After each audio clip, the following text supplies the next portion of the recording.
O mga boss, pasta broccoli with salsicha or longganisa sa atin. Pwede yung plain to, pwede wala longganisa. Request lang ng nagpaluto, lagyan ko ng salsicha or longganisa. Lagyan natin ng garlic, then chili flakes.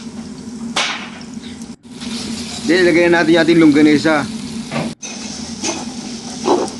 Masarap dito yung longganisa Lukman, kasi malasa. Black pepper, lagay lang natin black pepper to. Salt. Pag masyado natin lagyan ng salt kasi medyo maalat na yung ating longganisa. Ito yung ating broccoli na nilaga. Then maglalagay lang tayo dito ng medyo green mamaya, pang garnish natin. Ito medyo nilabog ko para kumapit do sa pasta. Then meron tayong medyo fresh na pagkakaluto ng broccoli. Then gagamit ako dito ng penne. Pwede kayo gumamit ng kahit anong pasta dito sa sauce na to. And then mix lang natin.